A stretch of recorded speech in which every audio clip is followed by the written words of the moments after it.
Hola. Sigan. You know Spanish.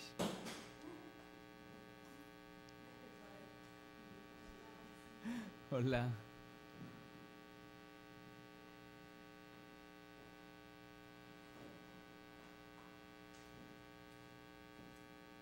Yeah?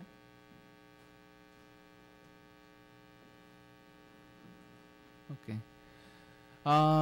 Well, good afternoon, everybody. Good afternoon to all people on the internet. We have two talks today, as usual. The first one is how to perform a search strategy, and the second one is related to data extraction. Then, anytime you want to ask something, please do it. I will talk about this one. These three important topics. The first one is planning the process, the second one is designing the search strategy, and the third one is managing and informing the whole process, which is so important for all of us. Then for the first topic, we need to focus on every fundamental point. You have to be so strict on to make the most on the search strategy. Sometimes we feel that looking or searching on Medline is enough, and that's not enough. That's not enough, or at least not for systematic reviews and not for masters or PhD students. So Medline is not enough. So if we have limited searches, we're gonna have no representative studies. So we're gonna bias our systematic review, or we're gonna bias our the thematic or the review we're doing for our master or PhD thesis. Incomplete results are leading to selection bias, and of course we're gonna reduce generalization or extrapolation of all our results. We need to have a balance among sensibility, getting everything, specificity, just getting exactly what we need, and efficiency, so we're gonna do it not spending too much money, not getting too much money, and not having too much time to do it. The whole databases that we need to search in are Central, Medline, Embase, and many other databases that we have on the internet. Medline, you already know, we have two places where we can look for articles, through Medline, through PubMed, and through Ovid. Ovid is another repository, an important one, but you have to pay for it. At my university, I have access to Ovid, but the usual thing is that you have to look for articles by or through PubMed, which is free. But then, of course, you need to go to the journal and get if the article is free, or you have to pay for it. That's one of the points, and we discussed before. For performing a systematic review, we need money. We need money. We need a team. We need a librarian. This is important for this point, for this step. It's so important, a librarian. Even though if you don't have one, you need to learn the main topics to do it by yourself.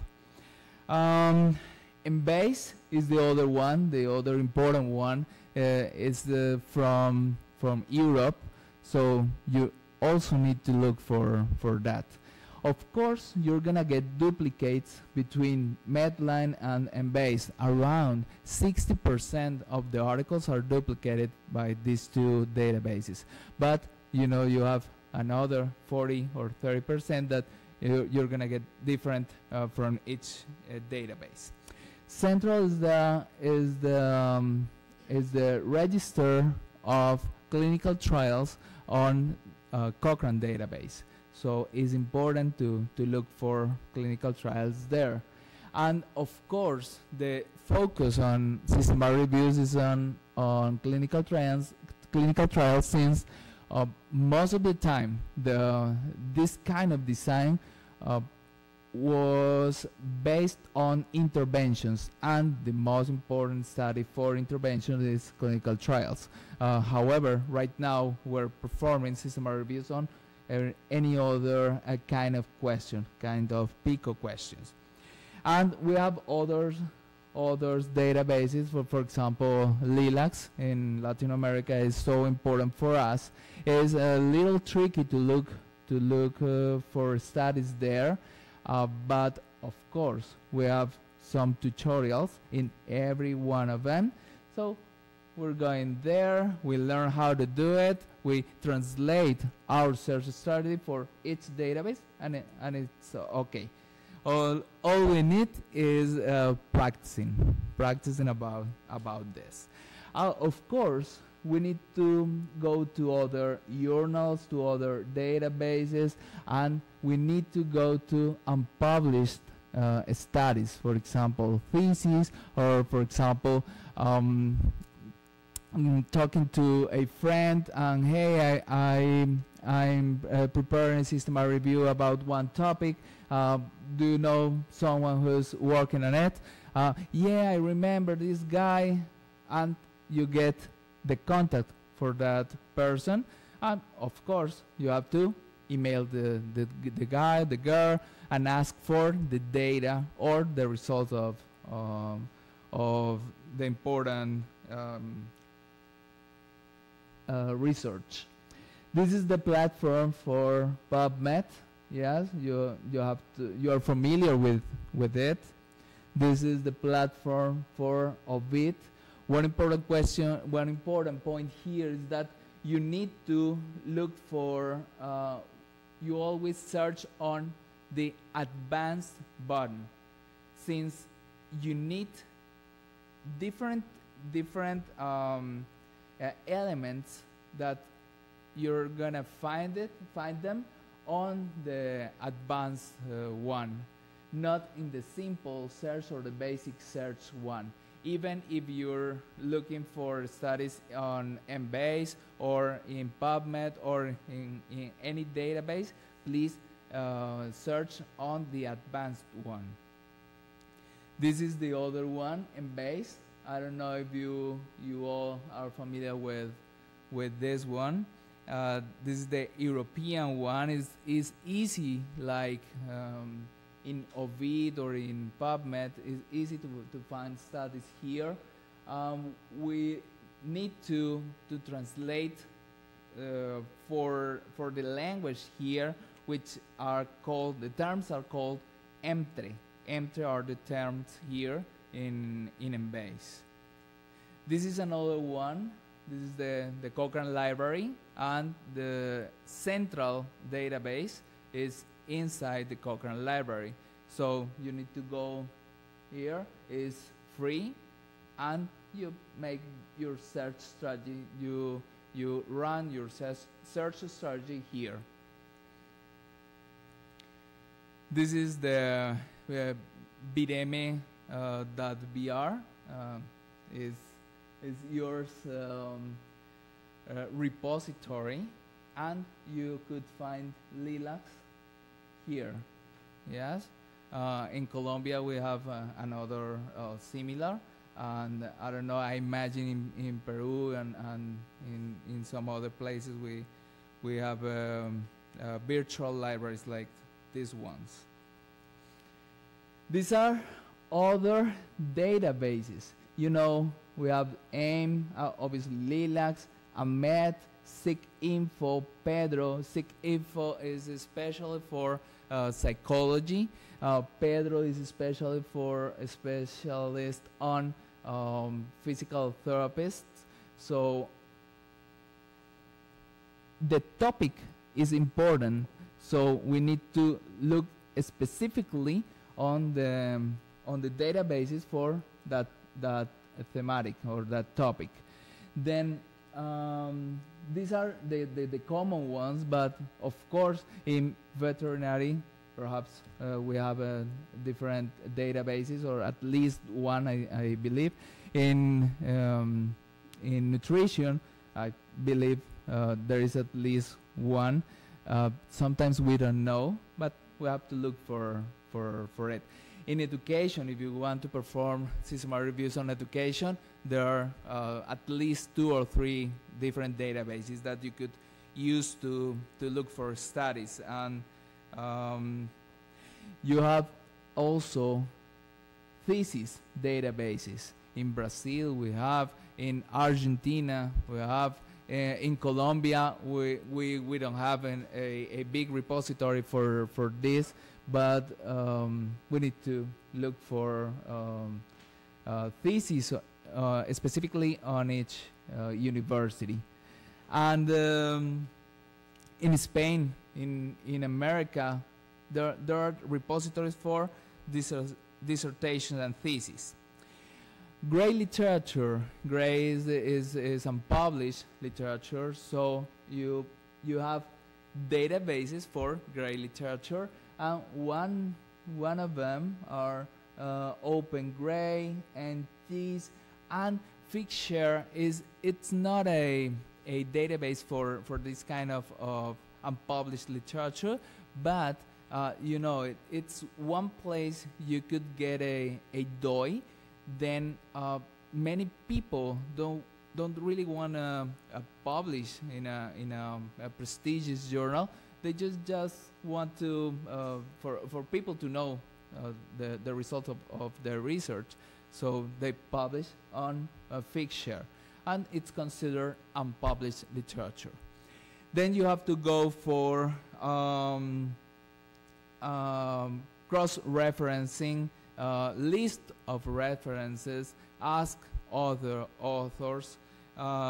Google Scholar. Google Scholar is an important source for studies. After all, after choosing the databases we need to look for, you have to design the search strategy. This is one of the most important steps on systematic reviews. This presentation was based on one produced by Cochrane, and I was like shocked when I saw this first phrase, but it was expressed like, try not to do it but by yourself. Ask a librarian, ask or someone expert on that, and I tried to make it to the other way. Try to do it by yourself. Everyone could learn how to do it. Of course, we need the expertise of some other people, but try to do it. I can figure out that each one of you can do a good search strategy, and there are different tutorials for doing that, so you can do it.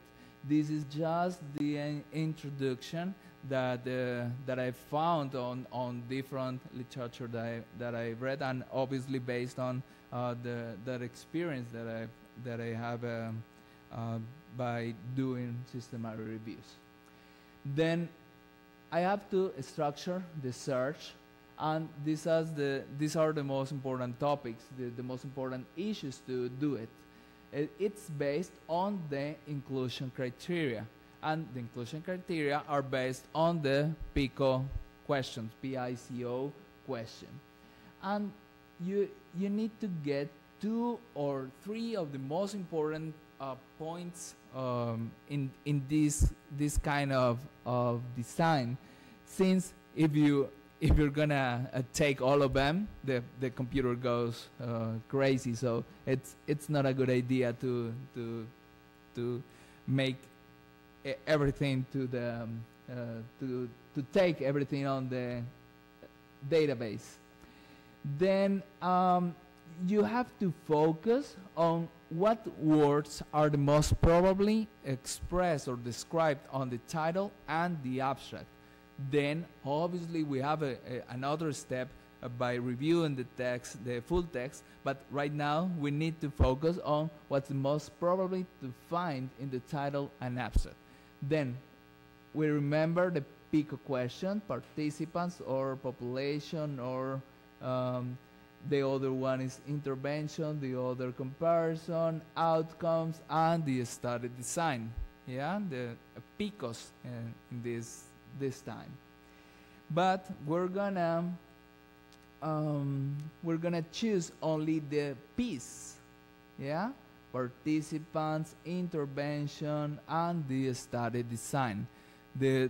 Most of the articles say please focus on these 3 items, and perhaps this is not like this is the only thing you can do, because this is something a trial and error. You have to try one strategy, and if you get or too many studies or too few studies, you need to change things in order to try to get the balance between specificity, sensibility, and efficacy of your strategy. Then we're gonna get all related to the participants, all related to the intervention, and all related to the study design. Then for an example, in Portuguese, how do you say?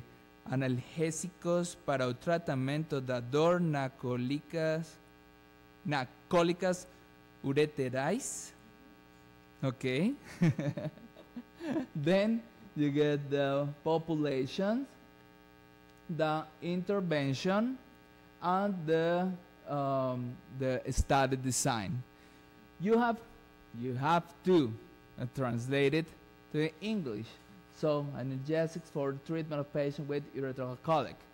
If you're gonna look for it on Lilacs, remember that Lilacs has 3 languages: English, Spanish, and Portuguese. So you could search on Portuguese there.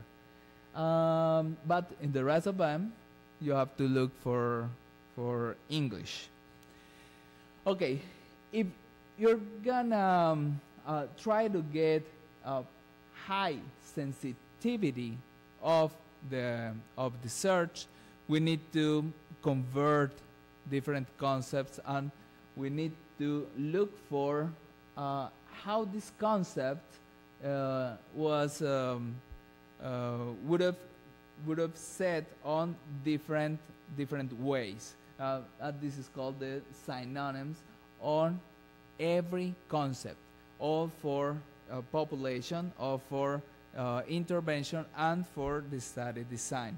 Yes, so we need to look for synonyms. So this is because we need to reduce the risk to lose important studies. And remember, one thing is indexing the article that's based on one program, that's based on some important topics, or the mesh terms, or the DEX, or the entry terms. But sometimes in some other journals, you need to look for terms that are related, and people could archive the journals on that kind of terms, but they're not the indexed ones. Perhaps the secretary or the people working on indexing perhaps typed had a mistake typing, so you have to look for errors on typing, for example. Yeah. So we need to look for text words, or they're also called free terms, the synonyms, and we need to look for controlled language. Controlled language are MESH, medical subject headings. This is in Medline, this is in Scopus, this is in Web of Science, and some other important databases. But in Embase, the control terms are called EMTRE. Remember, EMTRE are the other control terms. In LILACS, the control terms are called DEX, Descriptores en Ciencias de la Salud, en español, in Spanish. And, well, we have to start doing some preliminary searches. So sometimes we're not expert in one topic. So please ask to the expert in that topic. If you're expert in nutrition, okay, you know everything about nutrition, and you're gonna look for the important words about that topic, that's okay. But perhaps I'm not a gynecologist, so I need to ask a gynecologist to have the exact terms about the topic. Exactly the same for the vet field. And after all of this and performing preliminary searches, then I have to translate the strategy for each database. Translate the strategy after you have it for each database. We're gonna see how they're different among them. The free terms are words in the title and abstract. This is the most frequent spot where we're looking for this kind of words. These are the synonyms, related terms, or alternative grammar, or even the plural. So some different ways to look for these free terms. For example, if you're going to look for brain injury, then you have to look for head injury, for skull fracture, and that's an important thing to do.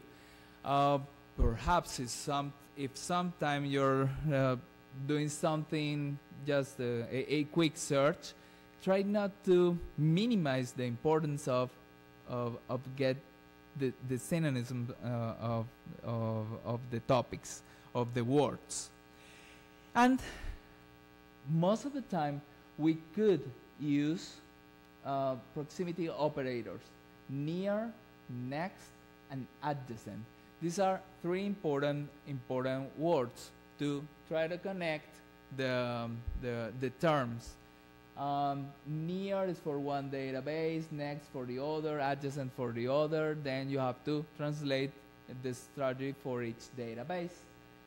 For example, here we have the liver, adjacent 3, and cancer. Then between those two words, you could get up to 3 other words. That's what happens here. Liver is here, cancer is here, and you also have cancer here, and you could get different number of words between them, at least 2 here. Then you're not getting further than 3. The control vocabulary is the way they are indexing. So we've been talking about it. Medline uses MESH, Embase uses EMTRE, and LILACS uses DEX. One important topic is exploding, like blowing, but this is for the tree.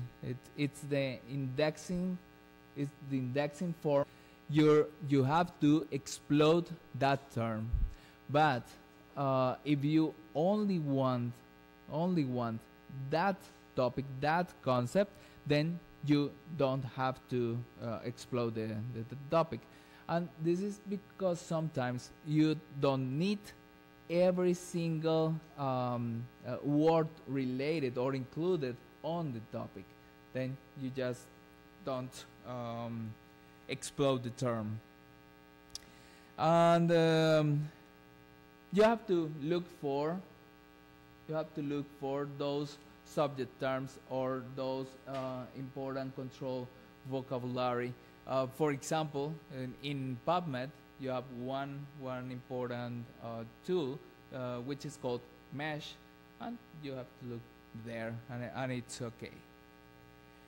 Then you have the Boolean connectors. I don't know if that's a correct word, but I believe so.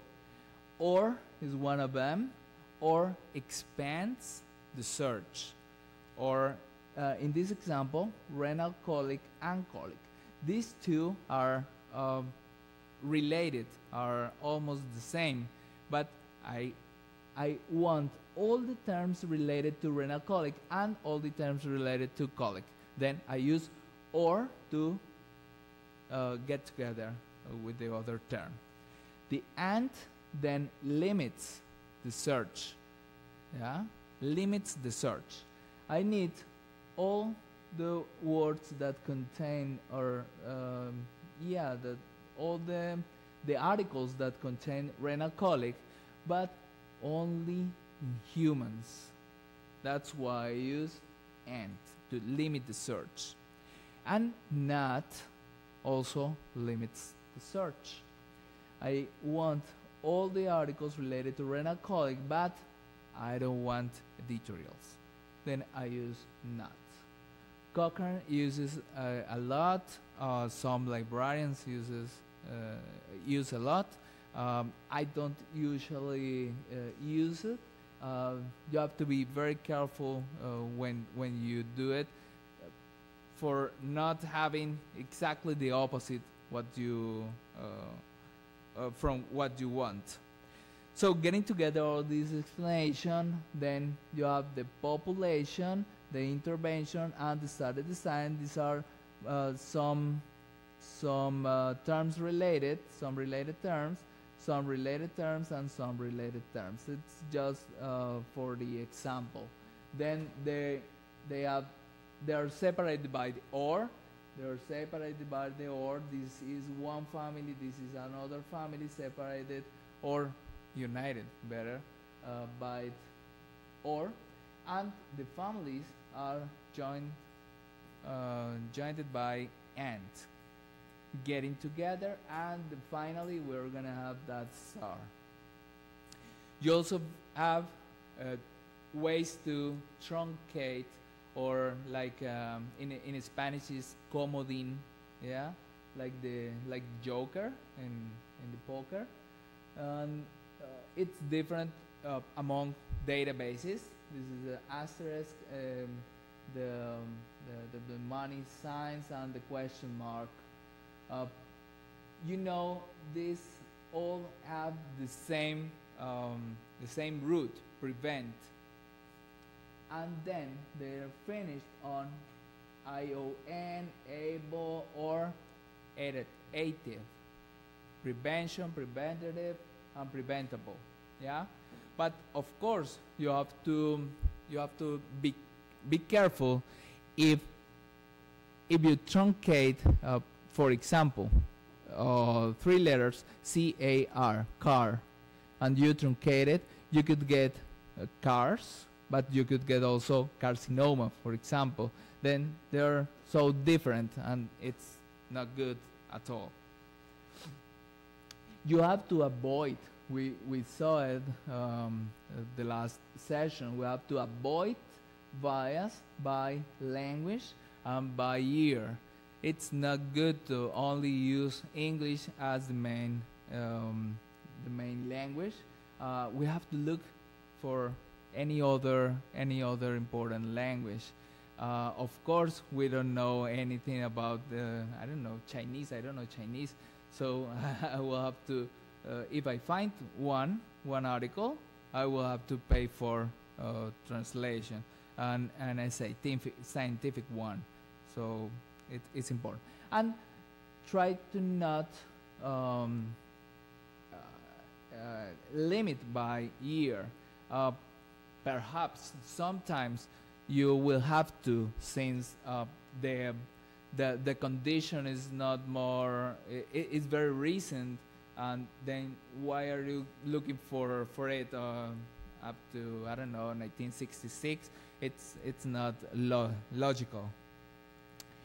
Cochrane, for example, and some other important organizations have already tried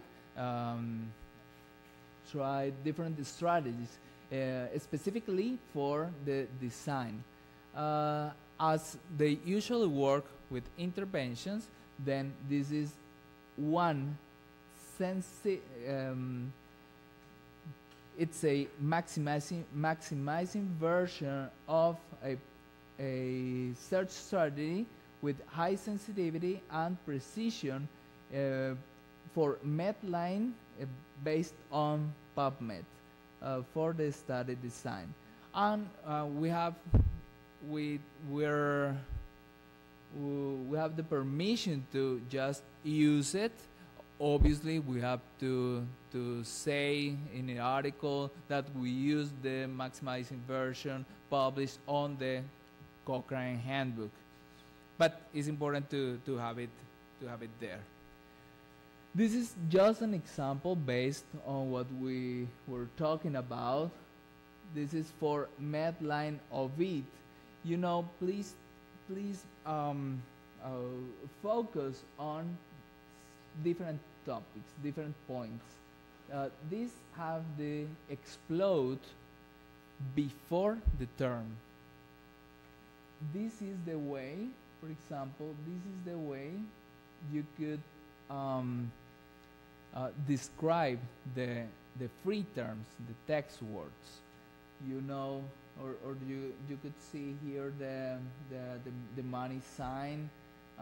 You could see the adjacent three. I want a top, 3 words top between the two terms, and this MP term is to look for that term on the title or the abstract.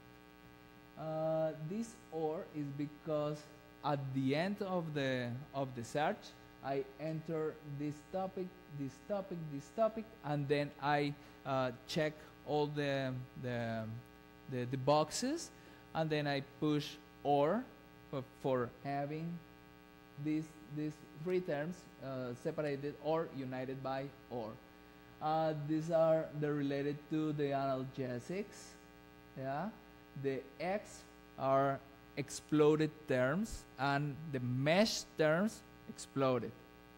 These are the free text words. The MP reflects the free term, and this is a similar search for randomized clinical trials. At the end, of course, I'm gonna need the AND for the strategy based on the population, the strategy based on the intervention, and the strategy based on study design. Yeah, but look at this other search based on the M-based database. You have the X right after the term. Those are the empty terms. You have, look, in the other, in Ovid, you had the MP at the end to try to describe a free word or a text word. In this database, you have to write TAB, or title and abstract. And look, the connector, the proximity connector. The other one was adjacent, and this one is next. And you have the different words. For example, in this study design, you have to translate all terms because it's not the same. That's why when I presented you the maximizing version of coming from Cochrane, it said it's for PubMed line through PubMed, not for the other databases. And this one is for Central. This one is for Central. This looks like the Medline one, based on Avid or in PubMed. It's very similar. One of the advantages of Avid is that you could only change or check a box, and all the strategy that you run on Medline, you are gonna get it on Central, and you don't have to repeat everything. And this is one example in PubMed. Here, I don't know if you see the slide, but the first terms are they related to the chronic pain. You see chronic pain, neuralgia, and neuropathic pain, and we unite them by the OR. Then we have the related to the analgesics. Yeah, it's another example, and we separate them or unite them by the OR, and the other one is related to the randomized or the study design, and we get it united by OR. At the end, we get it by AND, all those terms, this one, and this one, and we get the 100 articles to review. At the end, you have to manage and inform every part of the process. Yeah, you have to storage all the results. When you look for articles, when you search for articles, you have to download the file coming from each database. You have to storage on your computer. Yeah, you have to be very organized with this, because this is how you show the world you're a transparent researcher. Then you could use those files for example, in Ryan, which is a way to start your review, a way to evaluate every article based on the title, the abstract, and then to the full text, or perhaps you could use those files in order to organize it on EndNote, Mendeley, thank you, ProSite, reference manager, all the important ways to manage references on a text. When you're gonna write your document, it is so important to have all these points. And before starting your system review, you have to eliminate duplicates.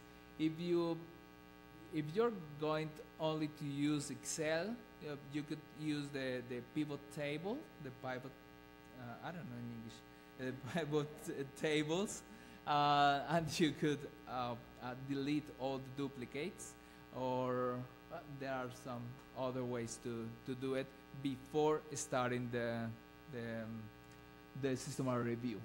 Then this is important, as I said before, for reporting transparently what you have done. It's so important. Reproduce or update in the future your systematic review. Cochrane recommends updating the review at least after 2 years from publish the review. Remember that the search, the publication must have only a difference from the last search of top 6 months, and then you'll have 2.5 years behind. Of course, you have to for getting an update of your systematic review, you have to look for some studies that could change what you already published. But it's important because systematic reviews are like your children, so you have to update them.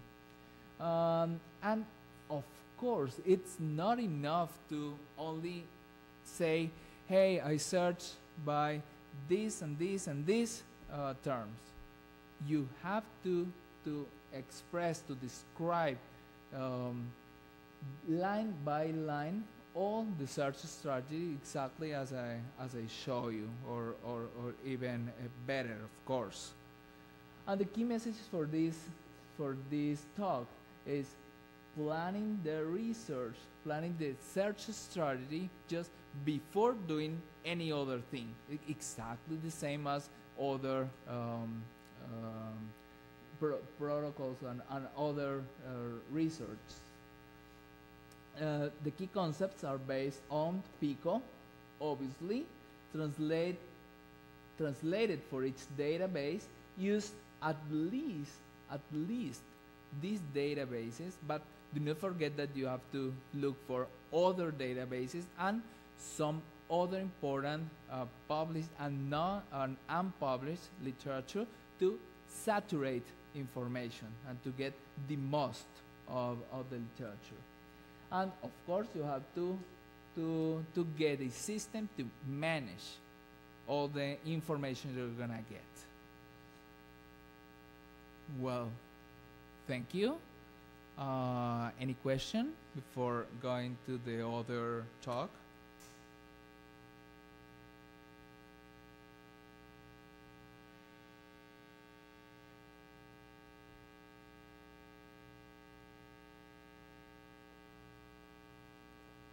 That means that everything was understood, or anything was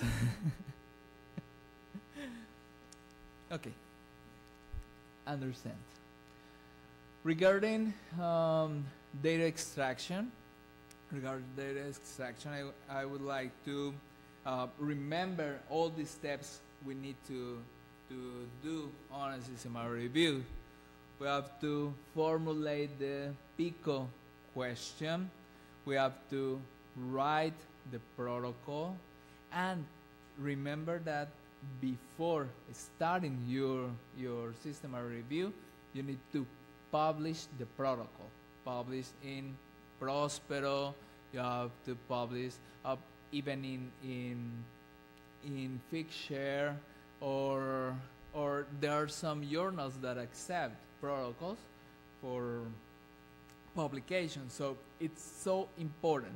It's not mandatory as in clinical trials, but right now they're asking for us to do it. Then we have to run all the search strategy. Then we screen by title and abstract. Then we have to screen by full text.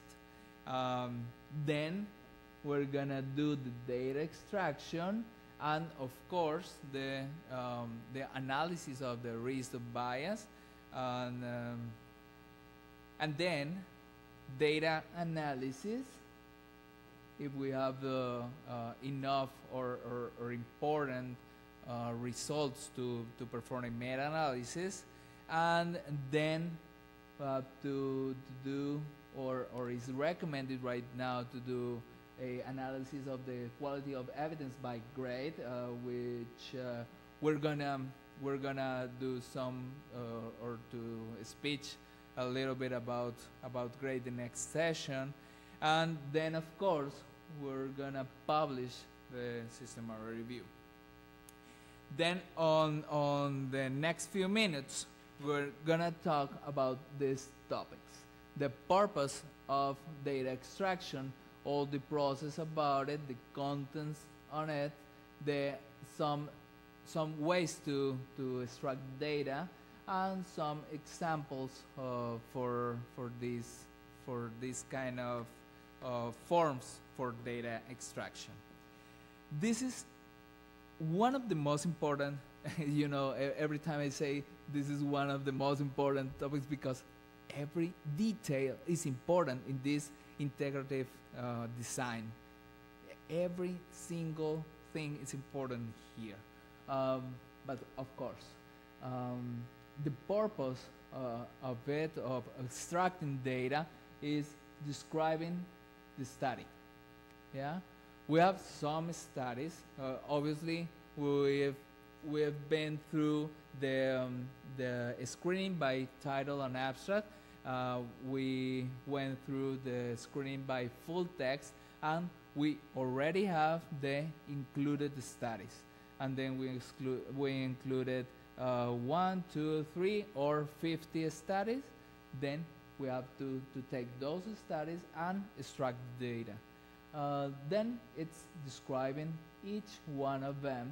It's to extract the findings from each study in a consistent manner, not just the way you and you want, yeah, or I want. No, it's a standardized way to extract data. In order, this has to be reproducible for all over the world. So we have to take care of the exact form to do it. And this is also important to enable quality appraisal, so that the findings can be interpreted. This is important. Sometimes these two issues are separated each other, but they have to go together. Then it's not, no matter if you get the quality appraisal exactly in the same Excel sheet or another program, and then you have to take to the Revman or the other package you're gonna use. No matter that, it's important to take them together. It's important to take it together.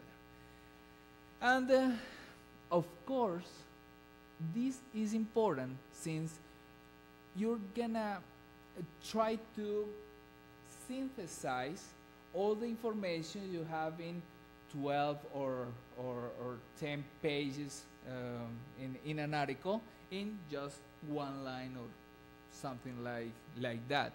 And it's important to try to not coming back to the article, just having the information here, and you go, if you have some doubts, you go to the data extraction form, not to the article. It's important to know that. So you have to plan all the whole process, the data extraction form, in order to not coming back to it. You have to talk to your team in order to be aware of what we're doing, what we were going to extract. We have to pilot. We're gonna say some words about it. We're gonna have to pilot the data extraction form, because it is not the same for every systematic review. You have to make one specifically for each of them. And And of course, data is any information about or deriving from a study included different variables. So different variables. And we need to develop an extraction strategy. So we had a search strategy, then we have now a extraction strategy. This has to be replicable, transparent, and we could find some resources on the internet. The most common ones, and obviously they are so developed, are the ones coming from Cochrane. So you have different Cochrane groups guidelines. You could take some from other systematic reviews, and of course you could take them. Pilot the test method.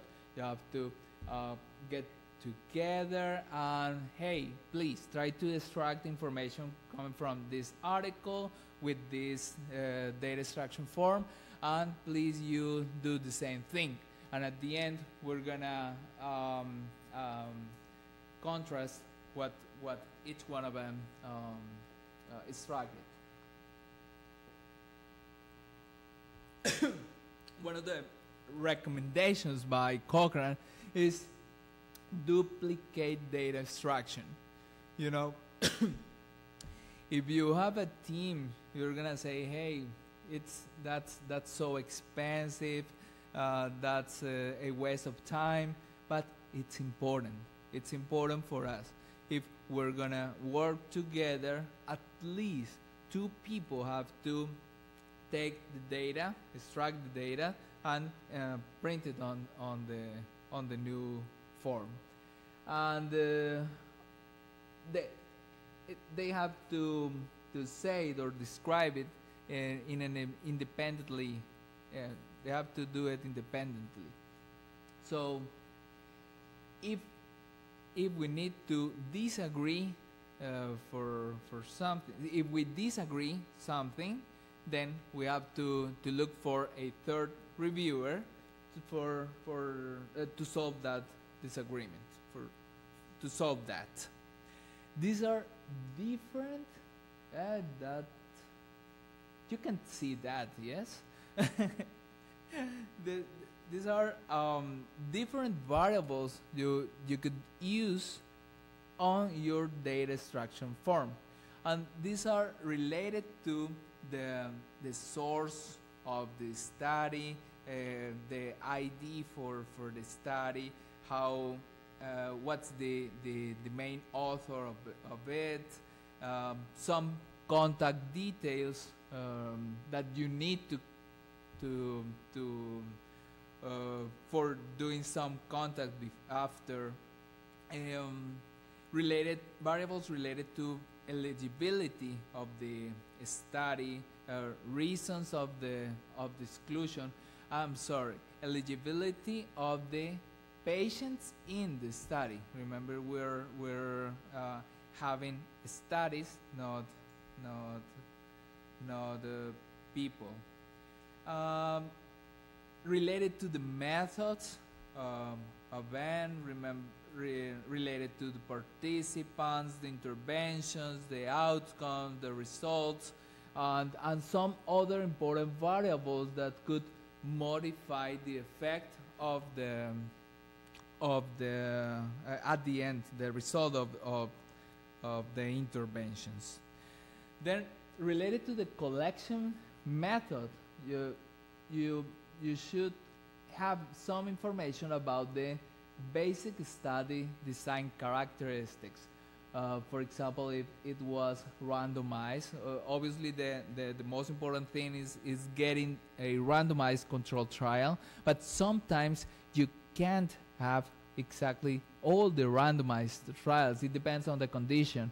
So you could have a non-randomized study, a quasi-experimental, some other important studies, some different types of clinical trials, the cluster, the crossover design, and there are different tools to manage information coming from this kind of designs.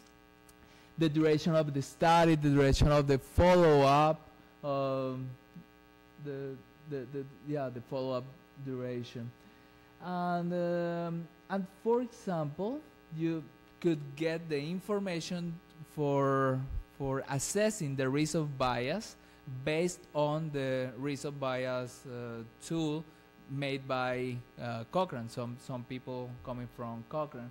We're gonna say the next session, but it's related to this: sequence generation, allocation concealment, blinding, incomplete outcome data, selective outcome reported, or others. And that information is important to evaluate or assess the risk of bias. Regarding the participant and setting collection, you have to take information about the characteristics of those participants, of those patients. What's the total number? Yeah, they perform subgroup analysis or not about or by age, sex, ethnicity, country, any comorbidity. Those are important in order to they are co-founders, so they are important for us to try to do our analysis. The study setting, where was the study performed? What were the diagnosis, the criteria?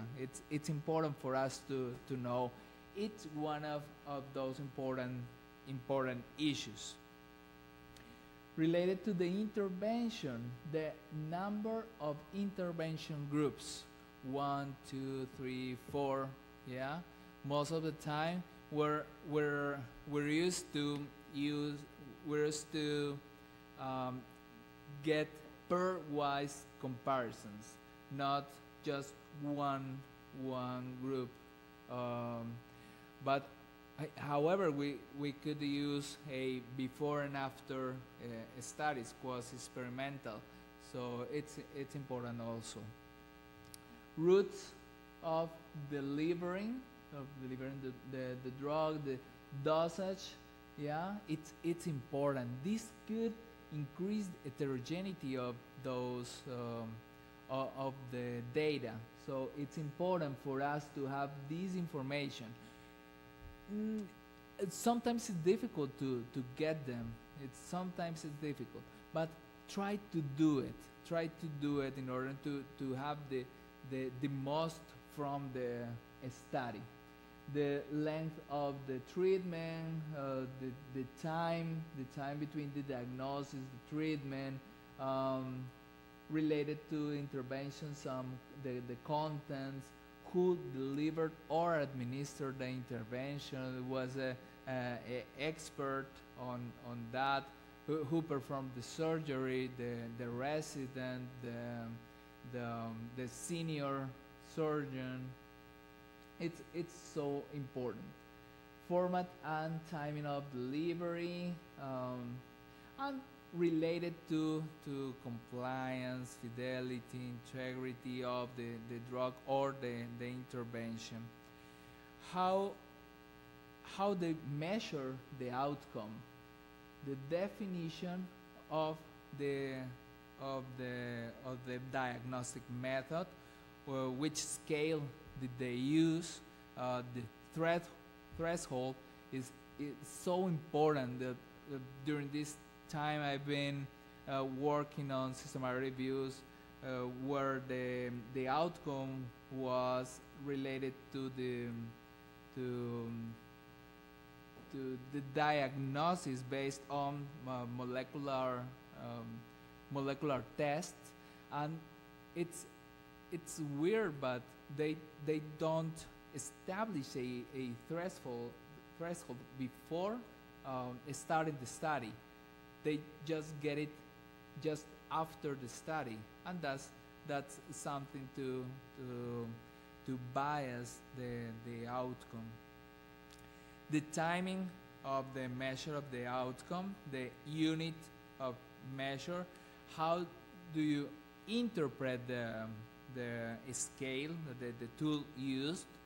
We're not going to talk about economic outcomes since they're just preparing how to perform systematic reviews on economic or about economic studies.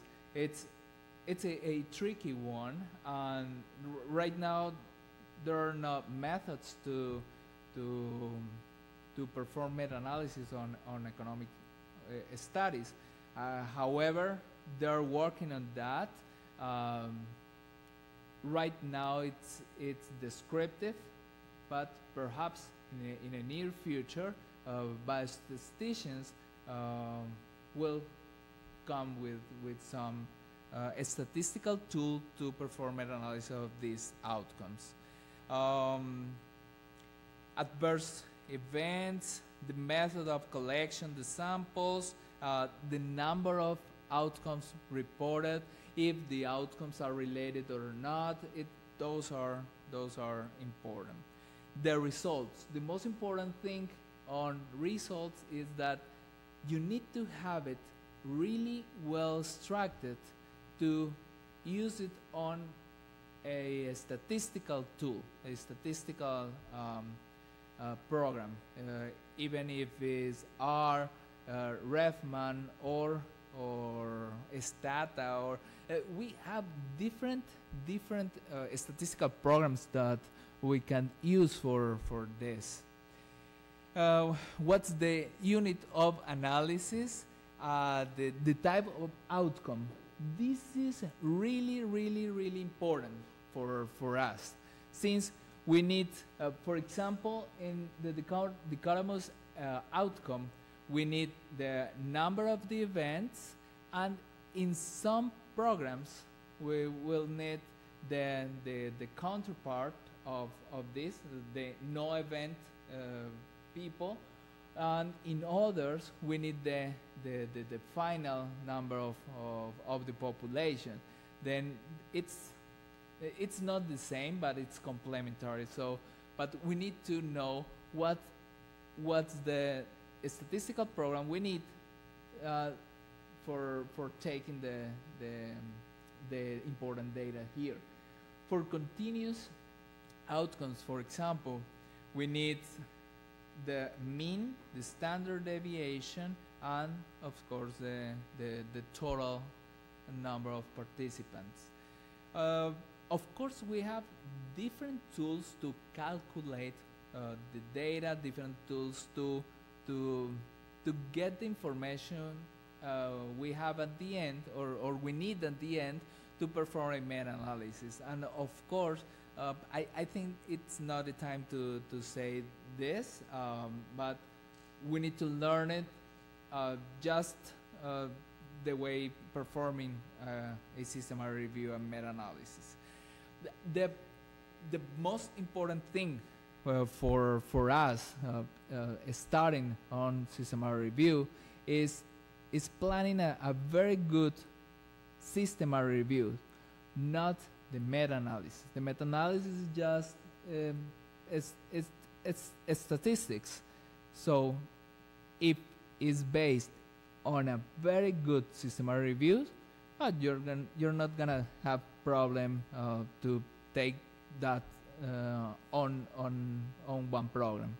For example, we have the review manager. The review manager is free. You could download it from Cochrane, and it's exactly the same as we're talk about the protocol, and it's really easy to manage.